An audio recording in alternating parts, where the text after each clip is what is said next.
diferentes escenarios. Actualmente, pues vamos a estar dentro del escenario del posoperatorio, que recordemos pues que es un periodo que va a seguir a la intervención quirúrgica y que finaliza con la rehabilitación del paciente pues para reintegrarse ya a, a las actividades habituales. Normalmente tiene un promedio de 30 días después de la operación y la mayoría de las veces la evolución del paciente tiende a ser exitoso, satisfactorio. Sin embargo, no está exento ningún paciente, ninguna persona, de que pueda suceder alguna complicación durante este periodo. Las complicaciones que vamos a encontrar van a ser perturbaciones observadas en el curso normal de la evolución del paciente. Tradicionalmente han existido divisiones o subdivisiones. Sin embargo, algunos autores o algunas referencias bibliográficas no están del todo de acuerdo debido a que todo contribuye a un mismo proceso fisiológico. Entonces, el hecho de estar asignado o etiquetando si se trata de un posoperatorio mediato, inmediato o tardío, en ocasiones no es del todo correcto. Sin embargo, por fines académicos y fines prácticos, así se ha mantenido. Eh, También la cuestión de las cirugías de corta estancia y cirugías ambulatorias que cada vez a través de las diferentes técnicas de cirugía de mínima invasión o cirugías que cada vez son menos invasivas con el paciente, pues ha hecho que esta situación del posoperatorio clásico, como se ha estado manejando o estudiando, pues vaya cambiando debido a estos cambios en los paradigmas y dogmas de la medicina. Sin embargo, como les comentaba, para fines prácticos, académicos y sobre todo para el estudio de este tema, podemos dividir al posoperatorio en inmediatos cuando se trate del paciente en las primeras 72 horas después de la cirugía. Aquí vamos a encontrar complicaciones que van a ser identificables y sobre todo tratables en el sentido de que si se identifican de forma precoz, pues seguramente se van a poder resolver sin ningún problema. Y en el posoperatorio inmediato, esta va a constituir prácticamente aquella evolución del paciente posterior a las 72 horas eh, de la cirugía hasta la rehabilitación del paciente. Entonces, como les comentaba, realmente las tendencias actuales de hacer una cirugía con una reincorporación rápida o de corta estancia en el hospital ha hecho que pues esta evolución clásica vaya cambiando, sobre todo en las cirugías que son de índole electivo o son cirugías programadas. Eh, es importante que ustedes consideren en dónde nos vamos a estar ubicando para el posoperatorio. En el posoperatorio inmediato vamos a tener o disponer de una sala de recuperación en corta estancia o una unidad de terapia postquirúrgica. Normalmente, si ustedes se imaginan el escenario del quirófano, pues vamos a encontrar que están las salas propiamente donde se lleva el acto quirúrgico y ya en la parte del área gris es donde encontramos pues el área de recuperación, que normalmente son un área asignada en donde va a haber camillas propias para los pacientes que van a ir saliendo de quirófano. En algunos lugares, por ejemplo, el Centro Médico Nacional 20 de noviembre, algunos institutos nacionales, aparte de estar teniendo esta unidad de recuperación llamada de forma vaga y muy generalista,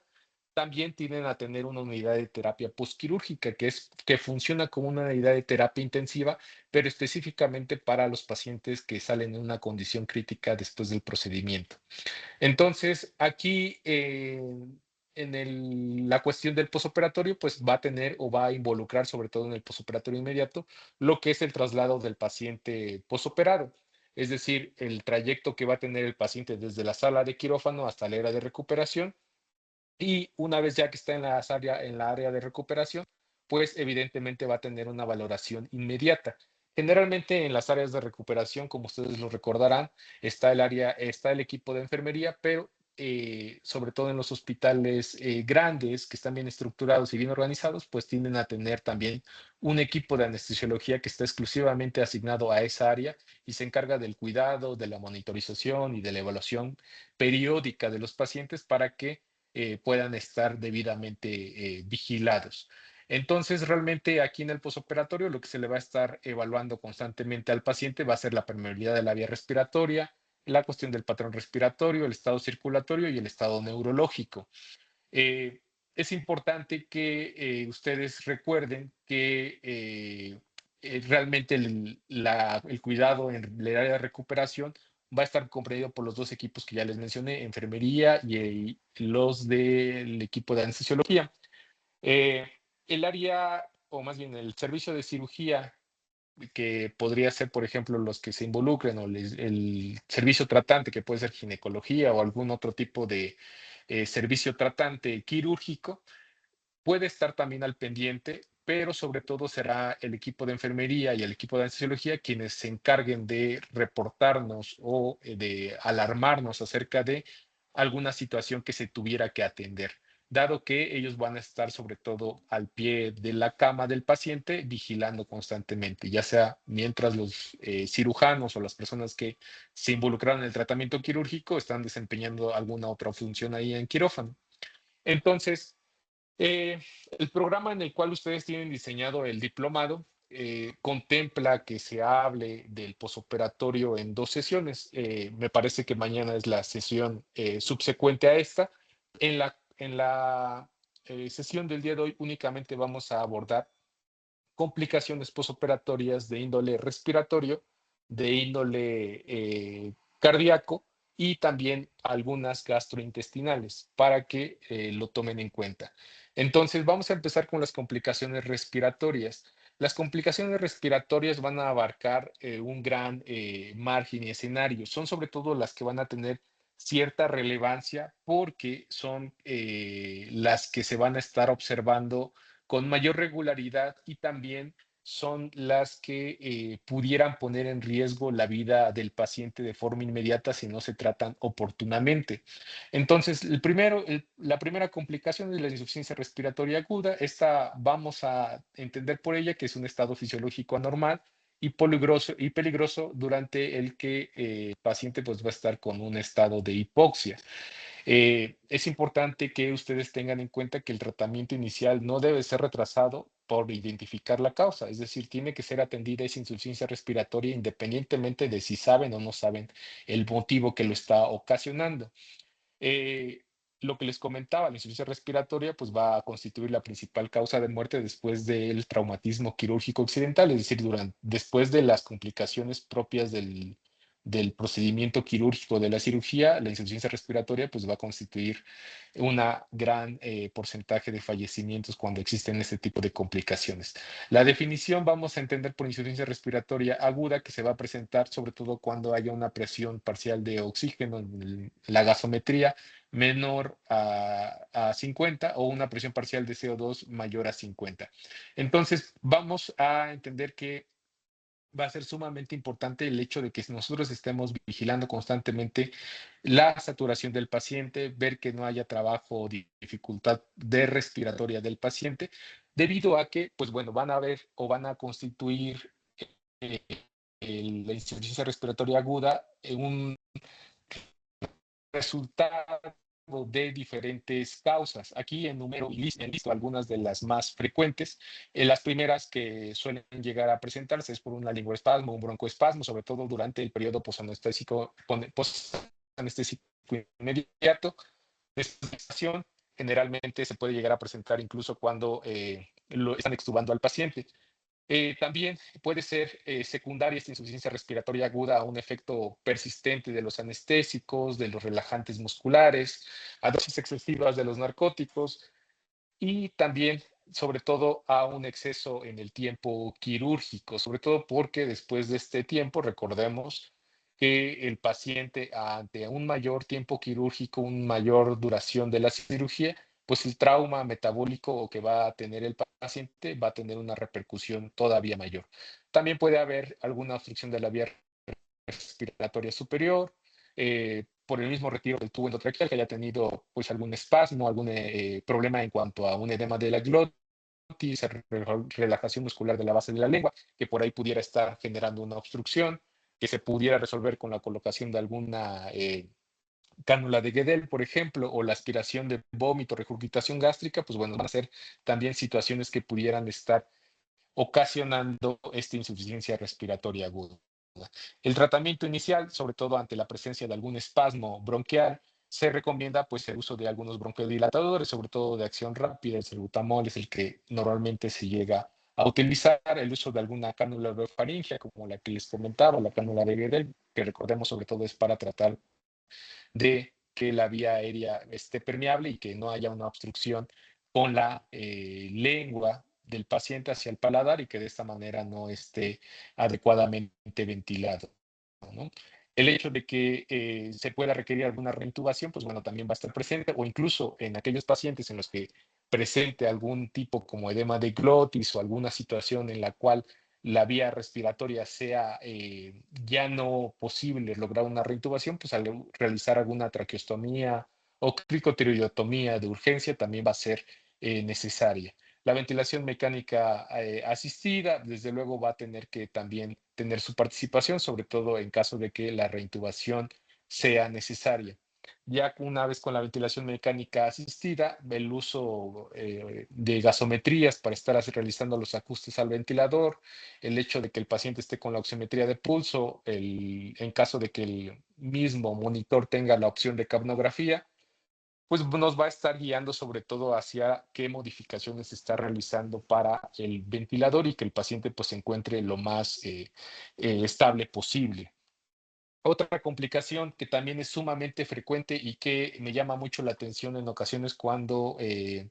estudiantes internos y uno que otro residente llega al hospital, que muchas veces el nombre de atelectasia no les suena o no les parece conocido. Sin embargo, es una complicación sumamente frecuente que se llega a presentar con manifestaciones clínicas muy claras que muchas veces, sobre todo cuando se presenta ante personas que no están sobre todo involucradas en el cuidado hospitalario de los pacientes posoperados, pues muchas veces no se identifica, se pasa por alto o no se sospecha de ello. Entonces, la atelectasia posoperatoria vamos a entender que por definición va a ser una falta de expansión o dilatación de los alvéolos en porciones más o menos extensas de los pulmones. Como bien puede ser únicamente un segmento, un lóbulo, como puede ser una atelectasia que involucre todo el pulmón. Entonces, va a presentarse sobre todo en pacientes que tienen algún grado de obesidad o incluso de sobrepeso, sobre todo por la cuestión de la restricción de la función respiratoria. Esto sumado, desde luego, a la misma cirugía, el mismo procedimiento. Recuerden que ahí durante los procedimientos, sobre todo que son de abordaje abierto, pues involucra sobre todo manipulación, separación, que pueden ser algo extenuantes y también poder contribuir a esta repercusión en la función respiratoria. Desde luego, el hecho de que haya un tiempo quirúrgico prolongado puede ser también una causa de que estas atelectasias se pudieran llegar a presentar, o incluso en los pacientes que son grandes fumadores, aquellos que ustedes podrán imaginarse, fuman más de quizás una docena de cigarrillos diarios, incluso la cajetilla, pueden llegar a presentar este tipo de situaciones o complicaciones durante el posoperatorio. Y desde luego la parte técnica, el aspecto relacionado a una mala técnica anestésica también puede estar presente, sobre todo he visto que cuando se está con personal en adiestramiento o personal en capacitación, desde luego me refiero a residentes, sobre todo en sus primeros años, que muchas veces se quedan al cuidado del paciente durante el tiempo quirúrgico, pues también si no realizan de forma ocasionales hiperinsuflaciones para mantener como tal expandidos a los alvéolos, pueden llegar a presentar este tipo de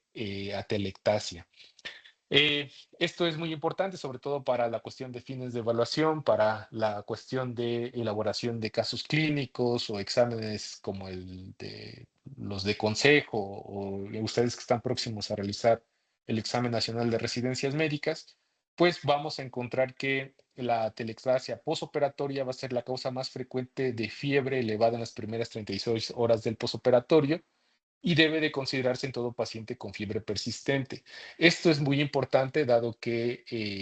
de forma errónea, muchas veces cuando se les interrogan los pases de visita o se hacen las preguntas ahí de evaluación en los exámenes, pueden llegar a pensar erróneamente que la principal causa de fiebre durante las primeras 36 horas es otra, ¿no? llámese infección o algunas otras situaciones. Sin embargo, no, la primera causa es la cuestión de la atelectasia. Por eso es de sumo interés el hecho de que si se presenta una elevación térmica en las primeras 36 horas, se pueda llegar a necesitar de, el diagnóstico de esto con algún estudio complementario, como lo vamos a ver más adelante. Eh, Adicional a esto, la atelectasia por sí misma se puede llegar a complicar con una neumonitis o con una neumonía por la invasión de microorganismos que están albergados en la misma vía respiratoria,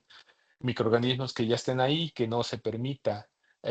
por el hecho del colapso alveolar, la constante movilización de las secreciones, que estas bacterias no puedan ser excretadas o movilizadas de forma adecuada y entonces ahora sí generar como tal un cuadro de neumonía. El cuadro clínico, como ya les comenté, va a ser acompañado de fiebre, que muchas veces puede ser el único signo. Puede haber taquicardia, taquipnea, en casos muy extremos, afortunadamente raros, incluso se puede llegar a presentar cianosis, sobre todo cuando son atelectasias sumamente extensas o aquellas en las que se pudiera llegar a involucrar algún lóbulo completo o todo el pulmón, pues bueno, puede llegar a presentar también cianosis. Y a la exploración física, pues los ruidos respiratorios van a estar disminuidos, ausentes, o a su vez pueden estar acompañados de la presencia de estertores, sibilancias o incluso ronquidos. Eh, el estudio que nosotros vamos, por el cual podemos diagnosticar este tipo de complicación, pues va a ser mediante algún estudio de imagen, sobre todo eh, alguna radiografía simple durante el posoperatorio, alguna radiografía portátil para que el paciente pues, no sea desplazado hacia el área de rayos X, se nos servirá también de ayuda. Entonces, en la imagen de rayos X, ¿qué es lo que vamos a ver? Vamos a ver que la tráquea y el mediastino generalmente se van a desplazar hacia el lado afectado y en la imagen vamos a ver opacidades homogéneas con forma de bandas o triángulos de vértice biliar y también podemos observar lo que es una elevación del hemidiafragma del lado enfermo.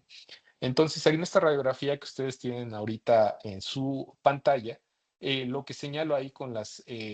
flechas, con la punta de las flechas, si ustedes se dan cuenta, son esas pequeñas opacidades que se alcanzan a ver como siluetas laminares. Eso es lo que corresponde a una atelectasia. Se forma de esa manera o adquiere ese aspecto en rayos X porque recordemos que es el colapso alveolar. En este caso son atelectasias laminares pequeñas que no requiere como tal una gran extensión como las otras que les comentaba que se pueden llegar a suscitar, que involucrarían pues una complicación más grave del paciente. Entonces, en el caso de los laboratorios con una gasometría, lo único que podríamos encontrar es la disminución de la presión parcial de oxígeno y elevación de la presión parcial de dióxido de carbono. Realmente la forma de diagnosticar este tipo de complicación es con el estudio de rayos X. Eh, en el caso de la forma en la que podemos prevenir la aparición de esta complicación, pues va a ser con la cuestión de que se restaure de forma temprana los patrones normales de respiración. Por eso es que cuando está en el posoperatorio el paciente, la insistencia y el exhorto continuo hacia él de que se tiene que parar a caminar. El hecho de que se pare a caminar, se movilice, pues hace que el paciente no esté todo el tiempo prostrado en cama y sobre todo a que exista la reexpansión pulmonar. Asimismo, se puede llegar a realizar algún tipo de fisioterapia pulmonar con percusión del tórax, percusión en la parte dorsal del tórax del paciente. El hecho de que le estemos cambiando de posiciones con horarios al paciente mediante ciclos que están coordinados por enfermería también pudiera ayudar a que este tipo de complicaciones sea menores. Y desde luego la instalación de ejercicios respiratorios a través de aparatos de espirometría incentiva o inspirometría incentiva, que quizás ustedes los reconocerán porque fueron los aparatos que estábamos ocupando durante la pandemia de 2020. Entonces, pues bueno, sean aquí donde se tienen también la oportunidad de utilizarlos para que mediante los ejercicios de inspirometría, pues se ayude a que el colapso de los alveolos se pueda remitir y de esa manera poderlos estar tratando. Eh, Entonces, el tratamiento va acompañado de lo que ya les comenté, se puede complementar además con bronquodilatadores inhalados y algunos mucolíticos o detergentes que modifiquen la tensión superficial de las secreciones, acetylcisteína, agentes expectorantes para fluidificar las secreciones o incluso algunas micronebulizaciones también pudieran ayudar a que la atelectasia pues, pueda remitir. Tenemos ahora la segunda broncoaspiración, la segunda complicación, que es la de broncoaspiración. Esta es una complicación también sumamente importante porque cuando se presenta en un cuadro grave o más bien se presenta y no se identifica de forma oportuna o cuando el paciente no está adecuadamente vigilado, pues lamentablemente se llega a presentar este tipo de situaciones que tiene también una muy alta mortalidad, sobre todo porque pues la broncoaspiración va a generar una bronquitis química del contenido gástrico. Recordemos que es o sucede o se puede presentar el cuadro de broncoaspiración debido a que el paciente aspira el propio vómito que puede llegar a generar. Entonces, aquí lo que les comento, sobre todo en pacientes que están graves, que son críticos o que presentaron alguna situación de broncoaspiración, pueden no ser diagnosticados incluso de forma inmediata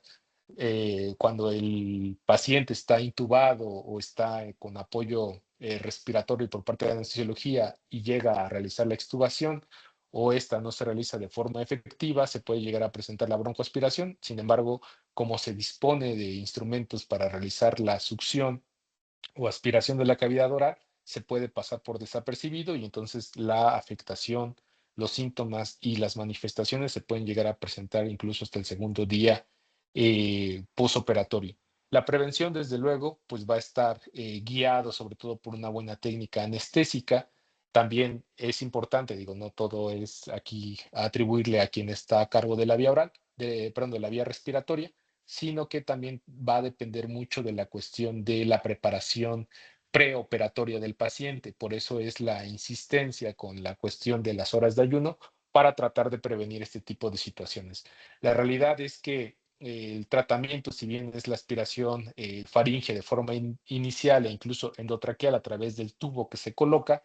los resultados después de que algo así sucede son sumamente diversos. Entonces es una complicación que puede llegarse a suscitar. La mortalidad es sumamente alta. No todos los pacientes después de presentar algo así, la realidad es que eh, les va bien, pero pues entre todo la piedra angular aquí es la prevención mediante lo que ya les comenté. ¿Sale? Otra complicación que podemos tener aquí en la parte respiratoria es el edema pulmonar, el edema agudo de pulmón o edema pulmonar agudo, que es una complicación también grave de rápida instalación que desde luego va a causar un síndrome de insuficiencia respiratoria aguda y sobre todo va a estar asociado cuando el paciente reciba grandes volúmenes de productos, ya sea hemáticos o expansores de plasma o incluso soluciones, sobre todo de soluciones que van a ser hipotónicas, debido a que pues van a generar un aumento de la presión hidrostática en los capilares pulmonares y por insuficiencia del ventrículo izquierdo o por sobrecarga de volumen van a generar también a su vez una disminución de la presión oncótica del plasma y un aumento de la permeabilidad del lecho capilar pulmonar. Entonces, es una situación que si lo vemos desde la parte de la fisiopatología, pues el líquido va a escapar, el líquido, esa sobrecarga que le vamos a estar dando al paciente, va a escapar o va a terminar por fugarse hacia el lecho capilar y esta a su vez se va a acumular en lo que es en el intersticio y se va a desplazar hacia las porciones alveolares de la microanatomía pulmonar que van a rodear a los bronquiolos. Entonces, pues realmente aquí en esta situación, ante este escenario, lo que va a suceder es que el líquido va a inundar a los alveolos, provocando un incremento en los cortocircuitos transpulmonares que van a terminar por repercutir en el intercambio gaseoso y eso va a condicionar pues el cuadro clínico que, como ya lo comenté, va a estar caracterizado por un síndrome de insuficiencia respiratoria aguda, va a presentar el paciente estertores crepitantes y similares a ronquidos con la expectoración de líquido espumoso que puede tener una apariencia o un color asalmonado y desde luego puede llevar al paciente incluso a una asfixia. El tratamiento va a consistir en realizar la intubación, realizar ventilación precompresión positiva y un manejo enérgico con diuréticos y uso de digitálicos. Aquí el tratamiento se tiene que instaurar una vez que se ha diagnosticado, sobre todo porque la mortalidad también en una situación que no se trate, pues es sumamente alta. Ocasionalmente para situaciones como la de edema agudo de pulmón o edema pulmonar agudo, normalmente quien apoya en este tipo de escenarios siempre es o medicina interna o terapia intensiva, y ellos son los que dan el aporte muchas veces de la situación en la que se encuentra el paciente. Entonces, aquí ya finalmente integrando, tenemos también como a manera de contemplar dentro de las complicaciones que corresponden al día de hoy, el síndrome de insuficiencia respiratoria aguda, que este aborda por sí mismo, este síndrome, a varias lesiones pulmonares agudas que van a ser infiltrativas y de una etiología difusa, que generalmente van a estar caracterizadas por tener una hipoxemia grave. Entonces, esta puede ser una complicación tardía en el posoperatorio, y aquí, visto desde la parte de la fisiopatología, pues la membrana alveolo-capilar va a tener un escape de líquidos y elementos formes de los vasos sanguíneos al espacio intersticial y a los alvéolos a su vez, que van a tener también, verse favorecido ese intercambio, esa salida de líquidos por un aumento en la permeabilidad vascular de las proteínas. El cuadro clínico aquí se va a presentar nuevamente, sobre todo por un edema pulmonar no cardiógeno, que esa va a ser sobre todo el requisito para que podamos identificar que se trate de un síndrome de insuficiencia respiratoria aguda. Va a haber edema pulmonar, pero no de origen cardíaco, ni un antecedente de alguna enfermedad cardíaca en el paciente. Va a haber dificultad respiratoria e inclusive puede haber también hipotermia. Eh, Cuando se presenta o se instala en los pacientes, pues la supervivencia con un tratamiento adecuado va a ser cercano al 50%. Sin embargo, si el tratamiento no se instaura de forma adecuada, el paciente no se diagnostica de forma pronta o precoz, pues entonces un 90%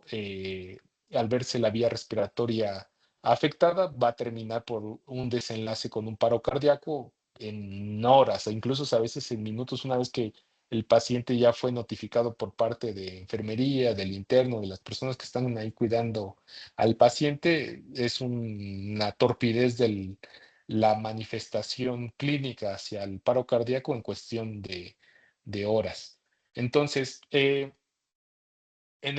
también en el caso del síndrome de insuficiencia respiratoria aguda se puede presentar superinfecciones bacterianas, sobre todo secundarias, pues a complicaciones, sobre todo asociados también a los cuidados de los soportes ventilatorios que va a tener el paciente, sobre todo cuando estos estén en la unidad de cuidados intensivos. Eh, Sobre todo el diagnóstico va a suceder en el posoperatorio, va a ser también propio del posoperatorio inmediato. Sin embargo, este se va a instaurar entre las 24 a las 72 horas y el paciente va a estar con una dificultad respiratoria, va a tener disnea, taquipnea, y el paciente, si ya ha sido extubado, puede empezar a manifestar tiros cerebrales o tiros intercostales respiratorios, acompañado también durante la auscultación de la presencia de estertores bronquiolvulares, roncus o sibilancias, ¿de acuerdo? Entonces, situaciones como esas van a hacer necesario el uso de un tratamiento, sobre todo con soporte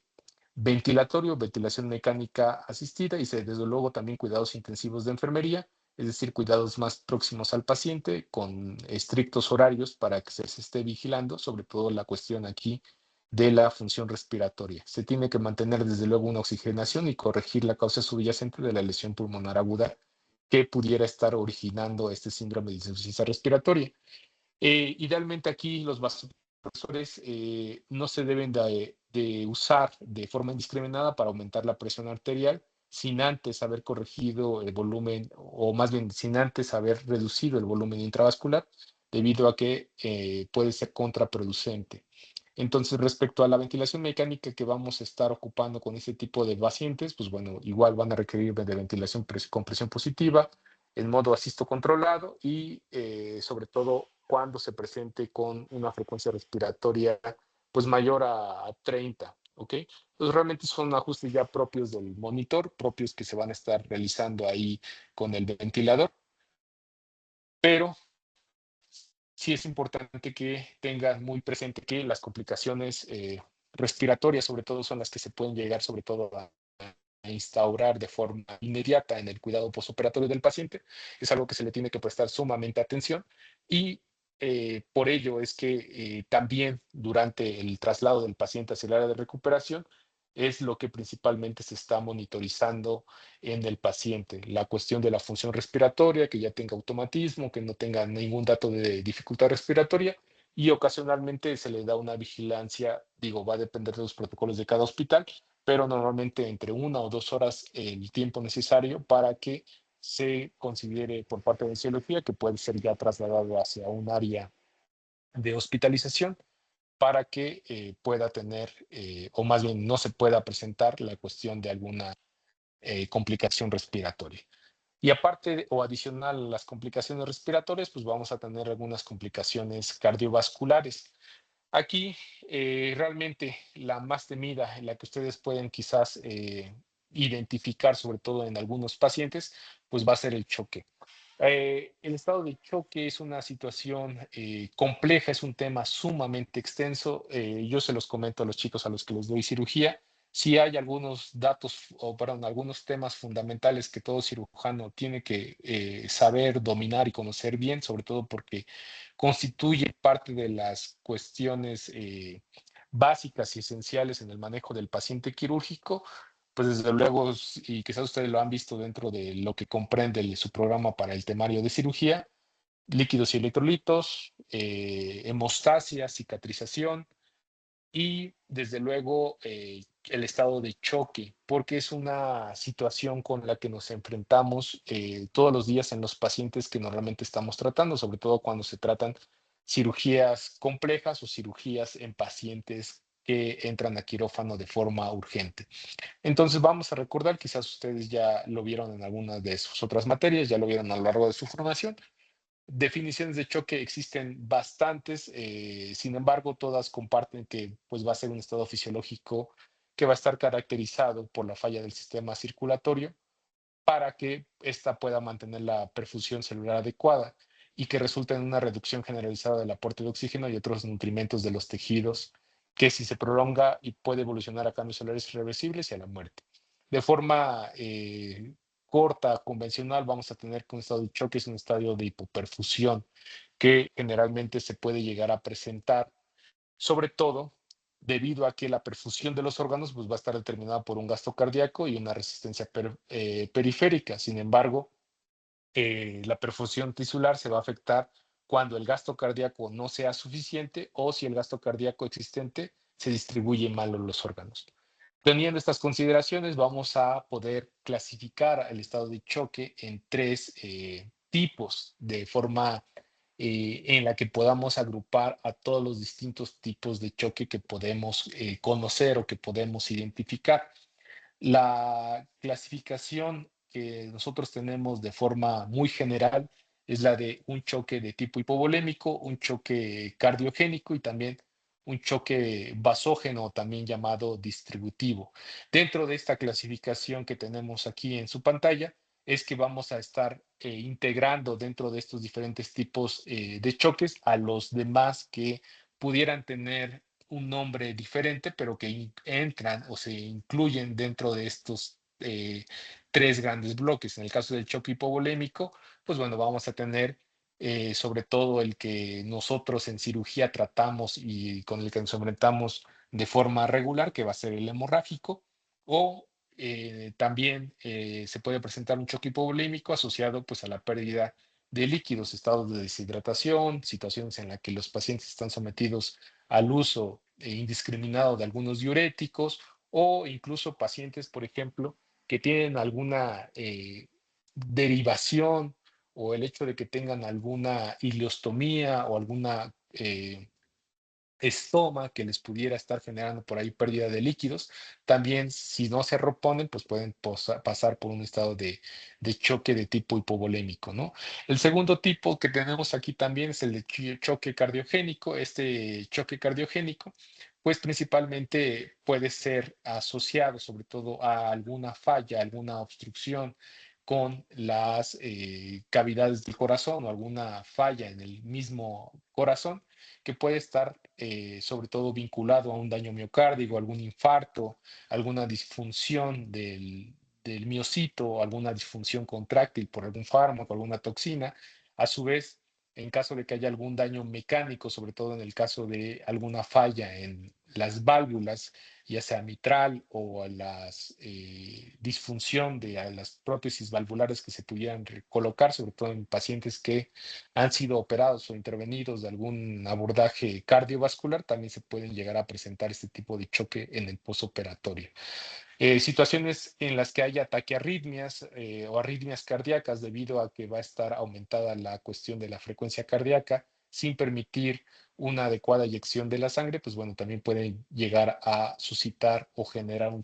choque cardiogénico. Y desde luego alguna obstrucción, algún taponamiento pericárdico, alguna embolia pulmonar masiva o alguna hipertensión pulmonar grave, pues puede también llegar a generar un choque cardiogénico, ¿no? Y desde luego los choques distributivos, que son los segundos tipos, más bien es el segundo choque que también vemos con regularidad en cirugía, sobre todo cuando suceden por traumas. En el caso del choque neurogénico, ¿no? Traumatismo cerebral, hemorragia cerebral, choque de trauma espinal, ¿no? Tenemos otro tipo de choques distributivos, anafiláctico, el asociado con la cuestión del tratamiento con corticosteroides, o también otro que es de suma importancia para el abordaje en cirugía, que es el choque séptico, que es el pan de cada día en los servicios de cirugía general, sobre todo porque se puede presentar cuando hay algún proceso séptico a nivel de cavidad abdominal. Entonces, aquí realmente nada más recordar la fisiopatogenia de estos tipos de choque de manera muy general. En el caso del choque hipovolémico, ya lo mencionaba, es una disminución en el volumen sanguíneo que va a producir una disminución del llenado de los ventrículos, porque la precarga del ventrículo pues, no va a ser la adecuada. Y pues lo que les comentaba, la eyección de sangre del volumen ventricular pues va a ser eh, menor. Eso va a llevar pues a un estado de hipoperfusión. Los ejemplos ya los mencionábamos. Y el otro choque, que es el choque vasógeno distributivo, aquí la cuestión, eh, a diferencia de el choque hipovolémico, no va a ser tanto el volumen intravascular que tengamos, sino que puede ser normal, pero va a resultar ser insuficiente para llenar el ventrículo debido a que el hecho vascular continente, es decir, donde se va a alojar, pues se va a encontrar dilatado y este va a secuestrar volumen. Es decir, de forma resumida, el choque hipovolémico, el error o la falla va a estar en la cantidad del volumen, el volumen no va a ser adecuado. En el caso del choque distributivo, el corazón y el volumen sanguíneo va a ser el adecuado, pero la distribución es la que va a estar de forma inadecuada. Los ejemplos también ya los mencionábamos, choque séptico, choque neurógeno, choque anafiláctico, son sobre todo la cuestión de las causas, sobre todo más asociadas a este tipo de choques. Aquí no se integró la parte eh, del choque cardiógeno, sin embargo, también lo comentaba aquí en la tabla. Hablamos de que es cuando se va a presentar alguna obstrucción, algún daño hacia la bomba del corazón y de esa manera va a estar generando también las manifestaciones que ya comentábamos.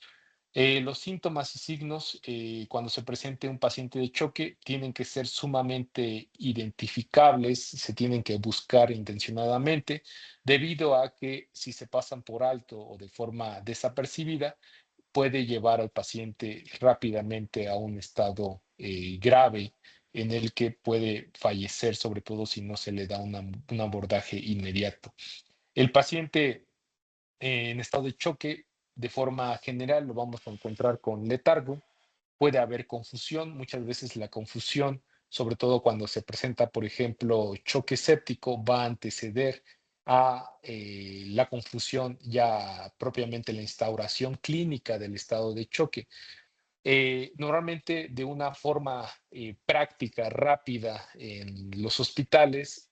sospechamos, aparte de estas manifestaciones que le estoy comentando, pero sobre todo cuando enfermería nos empieza a reportar cifras tensionales bajas. Una tensión arterial media por debajo de 65, de 60, hace que nos llene de focos rojos o nos alerte ese paciente de que algo no está sucediendo y debemos de identificar qué es lo que está presentándose y si realmente existe un riesgo de choque. La tensión arterial sistólica, perdón, tiende a ser menor a 90 milímetros de mercurio, ahí se equivocó, se fue, lo autocorrige con porcentaje, pero es menor a 90 milímetros de mercurio, o cuando esta no se pueda registrar, también nos hace pensar que las cifras tensionales que está manejando el paciente son mínimas y por lo tanto necesita como tal de un apoyo, pues o de un soporte cardiovascular inmediato para que al menos se puedan conseguir cifras perfusorias adecuadas. Desde luego, como es un estado de hipoperfusión, que lo comentábamos en la definición, pues la forma que vamos a tener al paciente clínicamente, pues va a ser con las manos y con los pies fríos, húmedos, además de cianóticos o pálidos. El llenado capilar va a ser desde luego lento, va a estar disminuido, mayor a 4 o 5 segundos. Y ya en situaciones extremas, que es cuando el paciente en ocasiones se presenta, o más bien evoluciona sin una adecuada vigilancia adentro del hospital o cuando no se le estuvo vigilando de forma prudente, vamos a encontrar lo que incluso puede tener un moteado azul en forma de retícula, un reticulado azul sobre todo amplias superficies del cuerpo, pueden ser sobre todo en las extremidades. Eso ya habla de que el paciente se encuentra en un estado grave y que seguramente incluso puede estar próximo ya a fallecer. O sea, ya hablamos de una situación en la que les comentaba, no se hizo una adecuada eh, identificación de los datos que te pudieran orientar a que ese paciente se estaba complicando. Los pulsos van a estar presentes en algunas de las situaciones, sobre todo previo a que suceda un descenso en las cifras tensionales, puede ser un pulso rápido y débil, y solo se van a palpar sobre todo los pulsos que vamos a encontrar en región carotidia o los pulsos femorales, debido pues al diámetro de los vasos en esta región y debido a que al tener un diámetro menor los vasos periféricos, radial, cubital y demás, pues sean poco perceptibles. El paciente puede estar también con taquipnea, hiperventilación y el estado de apnea, pues ya es en un estado terminal en la que el paciente ya está, el choque lo está llevando hacia ya un paro respiratorio y eventualmente un paro cardíaco. En el caso del choque séptico, es importante que tengan en cuenta o consideren que generalmente la fiebre es precedida por escalofrío y generalmente la hipotermia pues aparece en las fases tardías, a diferencia, por ejemplo, en los choques que son de índole cardiogénico, cardiógeno. Aquí los pacientes como la bomba, repito, es la que está involucrada, es lo que está fallando por alguno de las formas que ya comentamos, es que en ellos se puede anticipar sobre todo la cuestión de la presencia de hipotermia o la presencia de que las manos y los pies pues estén fríos, ¿sale? Eh, Aquí realmente el diagnóstico, al menos de forma inmediata, precoz, nos los va a estar dando sobre todo por la cuestión de las cifras tensionales. Eso es un gran orientador acerca de que el paciente se está hipotensando, el paciente se está chocando, pero también podemos contar con algunos registros adicionales, como el hecho de que el paciente esté entrando en oliguria o en anuria, y desde luego también un aumento progresivo de la concentración de lactato presente sobre todo en la cuestión de las gasometrías con una reducción de la presión parcial de CO2 y del bicarbonato. Entonces, el pronóstico para los pacientes con estado de choque, pues sin un tratamiento establecido, el estado de choque es fatal, a los pacientes les va mal, fallecen de forma tórpida, muy precipitada, y pues el pronóstico cuando éste se atiende, pues va a depender sobre todo de la causa y de qué tan rápido se aborde.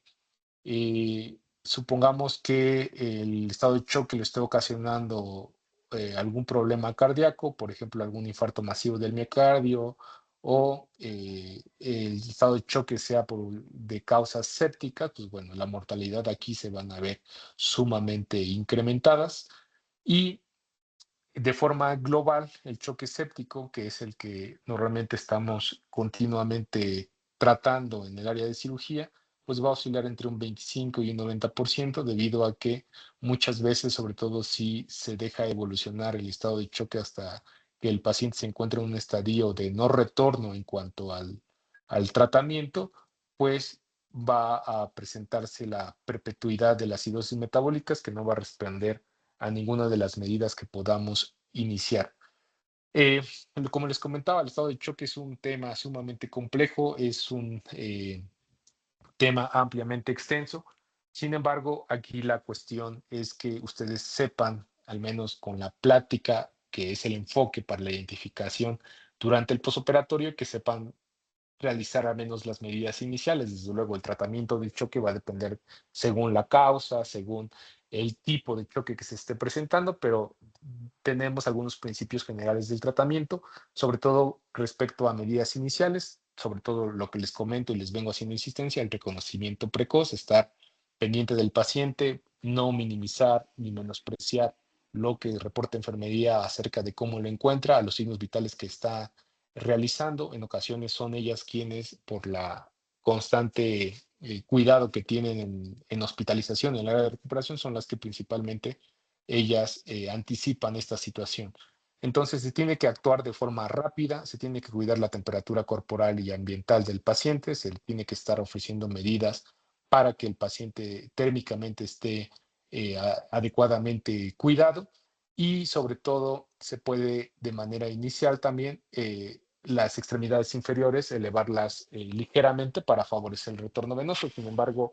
también si algo que también insisten demasiado es que pues, las posiciones de Trendelenburg no son las adecuadas y en caso de pacientes con choque cardiógeno, pues bueno, en ellos se opera mejor por una posición de semifolder. En el caso del tratamiento de apoyo es estabilizar los signos vitales. En pacientes que tienen o presentan un estado de hipotensión, se puede usar o iniciar con el uso precoz de los vasopresores, norepinefrina o dopamina son los que generalmente se emplean de inicio cuando se presenta una hipotensión profunda, cuando se debería de iniciar el uso de los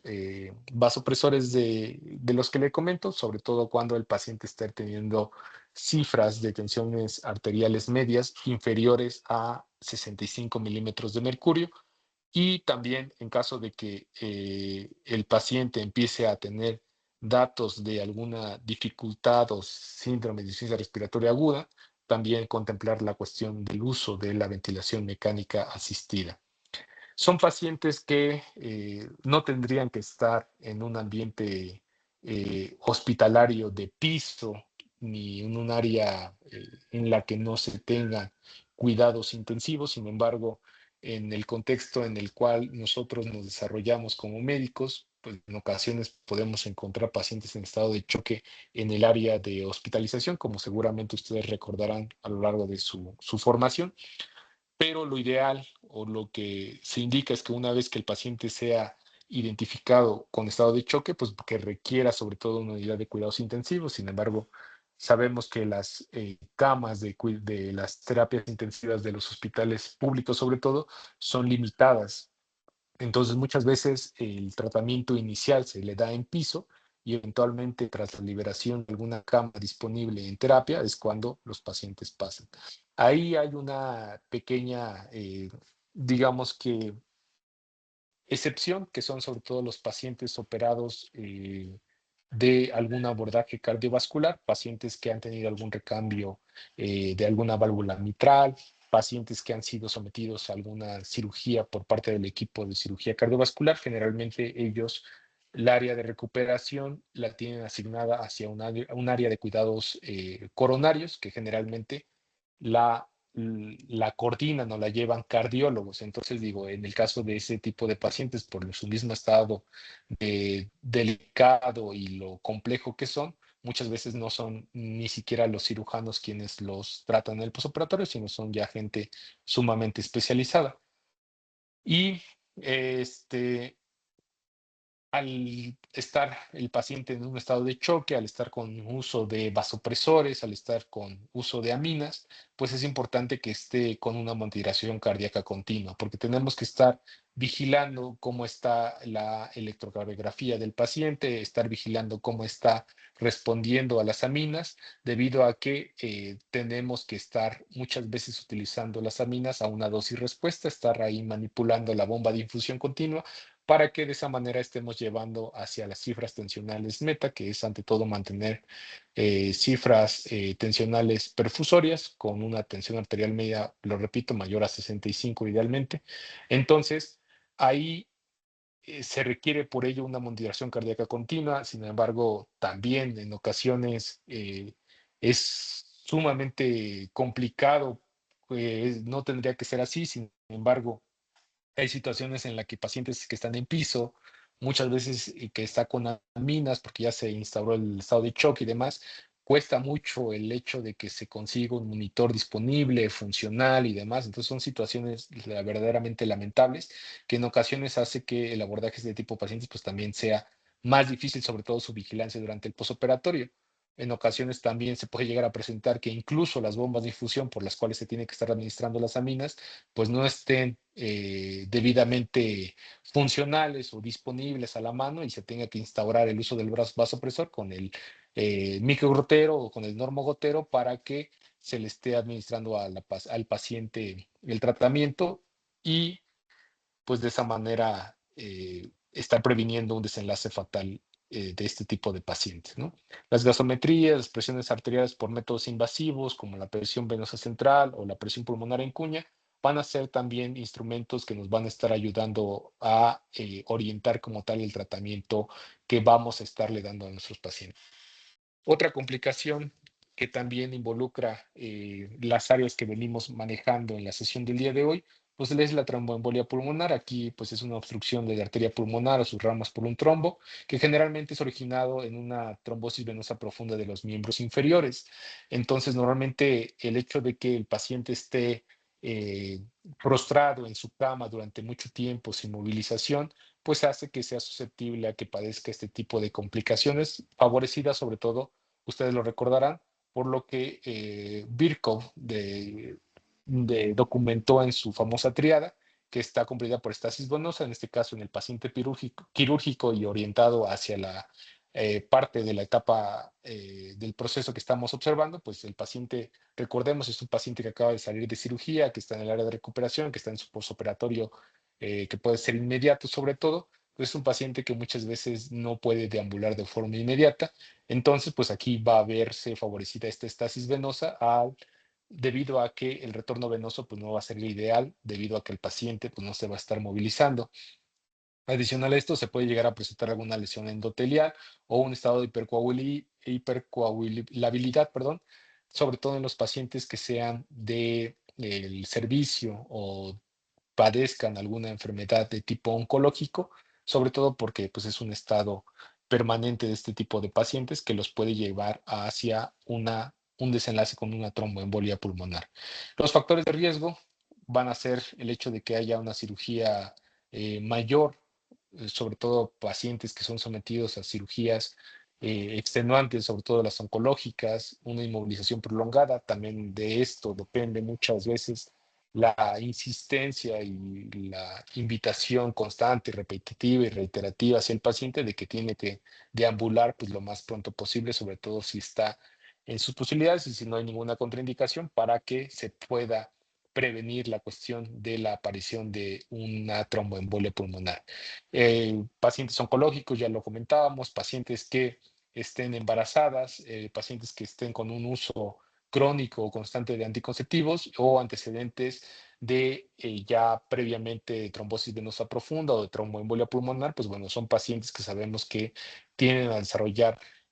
trombos en las extremidades y alguno de estos se pueda ir y repercutir de manera grave en la cuestión de los pulmones. Y su clínica característica es una disnea súbita, dolor torácico pleurítico, puede haber taquicardia, hipoxemia y en casos graves hipotensión y choque obstructivo, desde luego. Para el diagnóstico nos apoyamos de la escala de Wells, podemos solicitar algunos estudios complementarios como el dímero D, pero sobre todo el estudio de elección y los estudios que se sugieren para ya un diagnóstico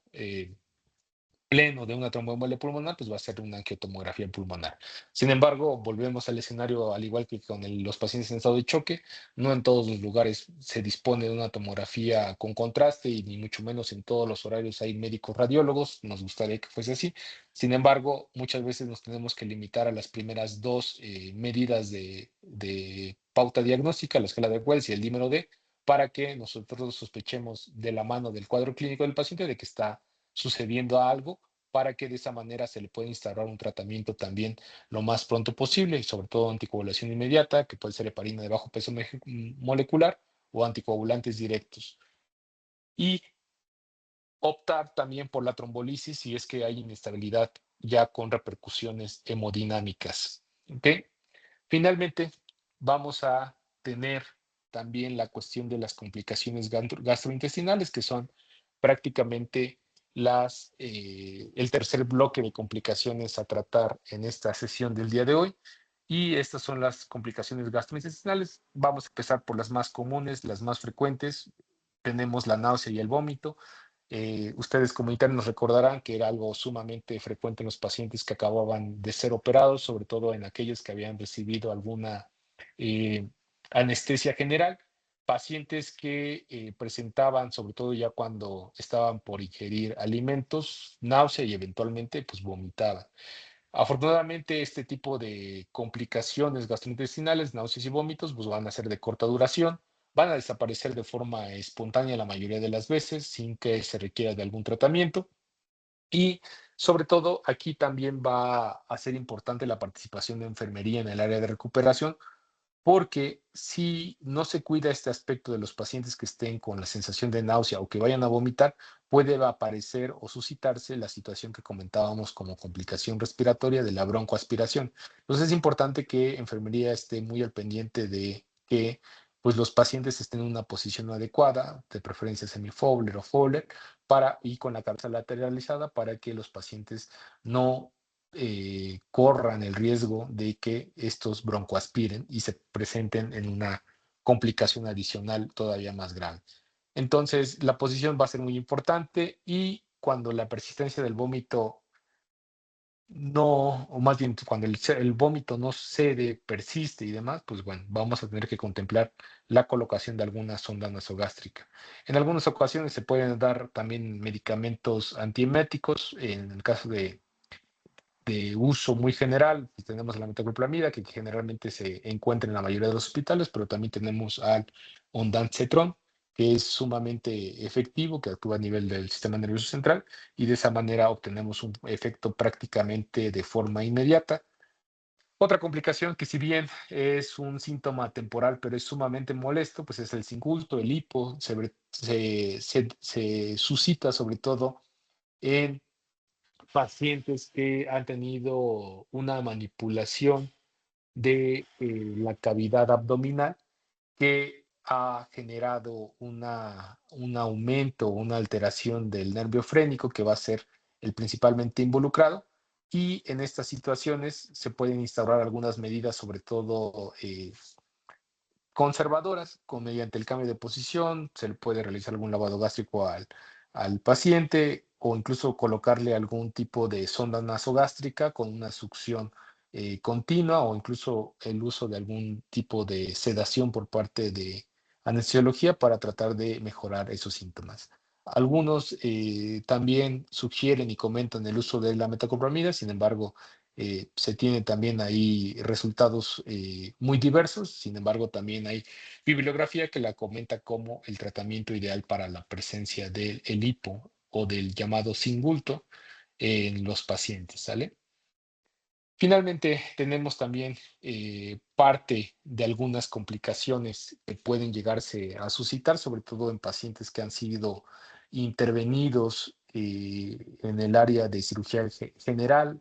pero más hacia el área gastrointestinal.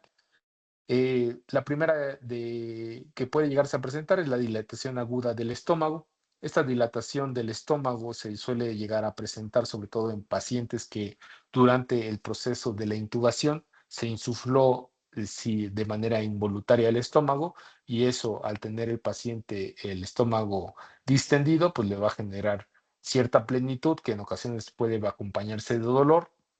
de eructos, de hipo, y evidentemente va a ser molesto y por lo tanto se va a tener que recurrir al uso de alguna sonda nasogástrica, ¿no? Realmente eso lo vemos muchas veces cuando estamos operando cirugía por laparoscopía, entramos a cavidad y vemos todo el estómago distendido. Entonces, pues bueno, también ahí a veces dificulta que podamos realizar el procedimiento, y de esa manera es que se pide muchas veces durante el transoperatorio que el paciente le sea colocado una sonda nasogástrica, uno, para que a nosotros nos deje ver, nos deje trabajar, pero también para que en el posoperatorio pues el paciente no tenga ese tipo de molestias que puedan en determinado momento desorientar el cuadro del paciente, porque pues va a estar con dolor en el abdomen que pudiera hacer pensar en alguna otra situación. Después tenemos dos situaciones que se pueden llegar a, a presentar. La primera es el ilio posoperatorio. Recordemos que el ilio posoperatorio es el hecho de que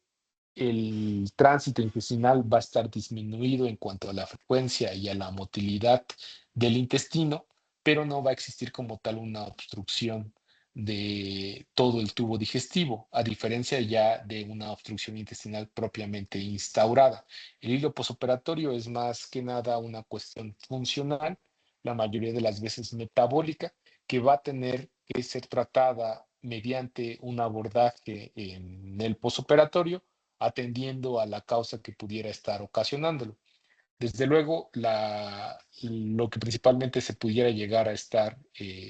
suscitando cuando este se presenta es el trauma quirúrgico, el hecho de la manipulación, el tocar a los intestinos durante la cirugía. Eso puede generar como tal ese ilio, pero también hay desequilibrios hidroelectrolíticos, sobre todo en pacientes que tienen hipocalemia,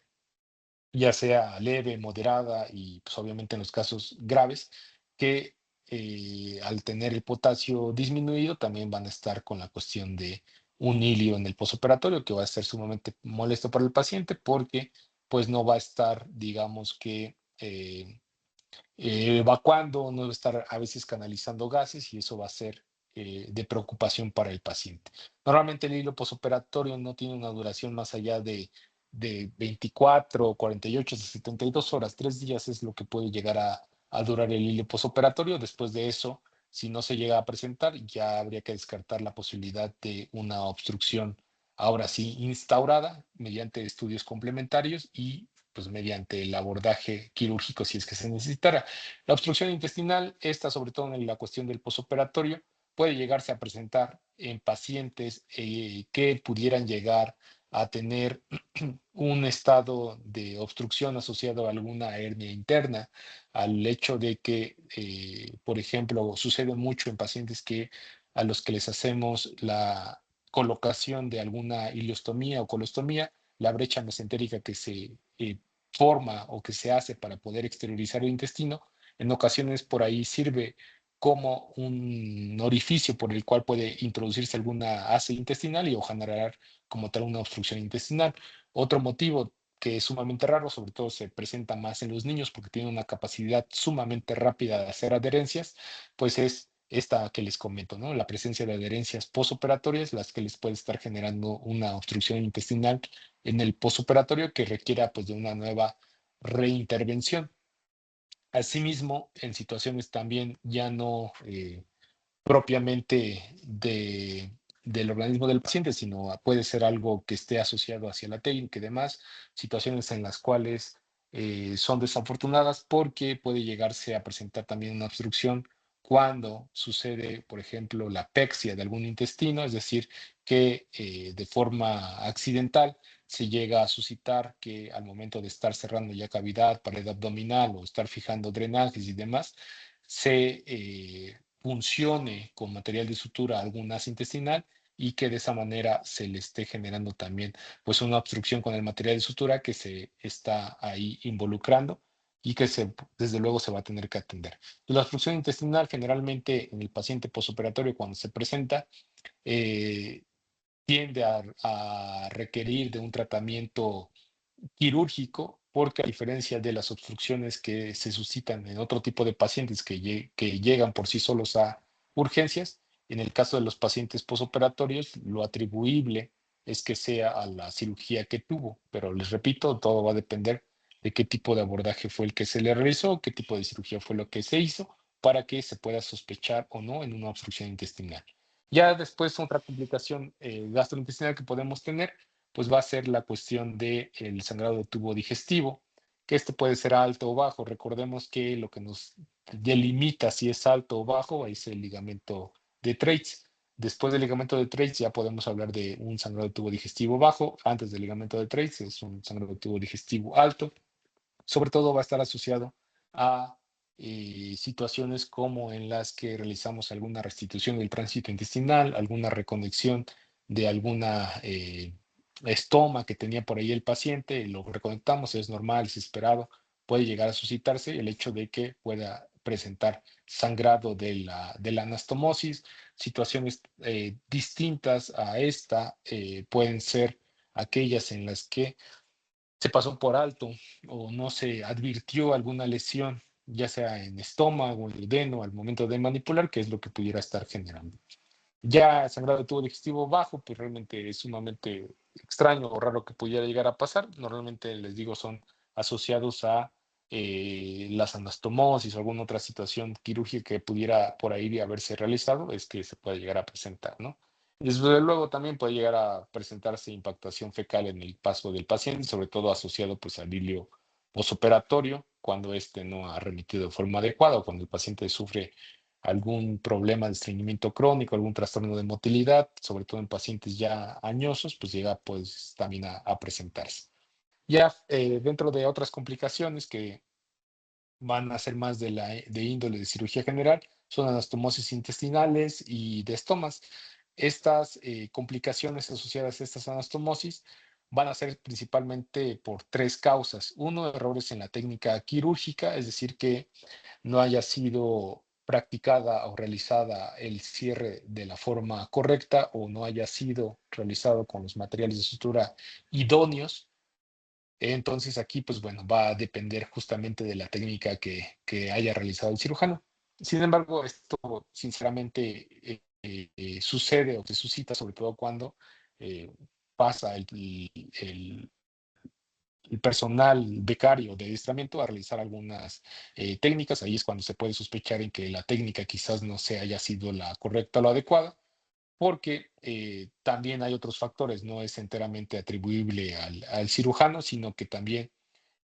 pueden ocurrir obstrucciones distales a la anastomosis que pudieran generar que desde luego haya un aumento de la luz, una distensión, una presión intraluminar aumentada y de esa manera ocasionar o suscitarse algún tipo de dehiscencia de la anastomosis. Asimismo que si las asas intestinales estaban sumamente distendidas y ocupadas por contenido y este no fue descomprimido de forma adecuada, pues entonces también va a condicionar a que esa anastomosis que se realice, pues se dehiscente. Normalmente y de forma tradicional, entendemos que las complicaciones después de haber hecho una restitución del tránsito intestinal con una anastomosis intestinal, pues va a producirse o va a ser notable clínicamente a partir del tercer día. Sobre todo,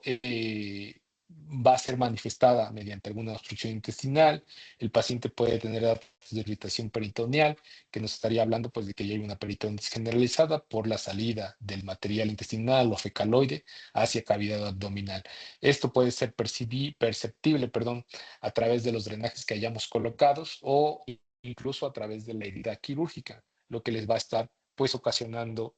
el, la situación que les comento. Estas serían las complicaciones que conformarían como tal esta primera sesión de temas fundamentales en cirugía, lo correspondiente a la cuestión del posoperatorio. No sé si tengan ustedes alguna duda, alguna pregunta o algo que no haya quedado del todo claro. Estoy con toda la disponibilidad para responderla y aclarar aquellas inquietudes que tengan.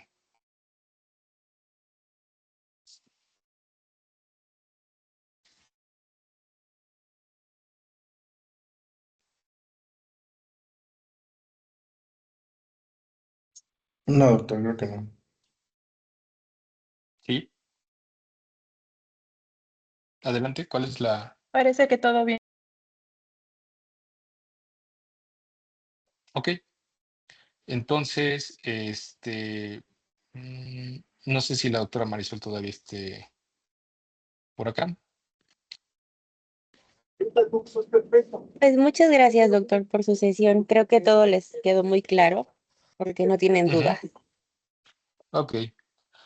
bueno, les agradezco mucho el tiempo, la Sí, atención. Espero una que... pregunta, doctor. ¿Será que pueda Ujú. compartirnos sus diapositivas? Creo que sí, se las hago llegar ahí con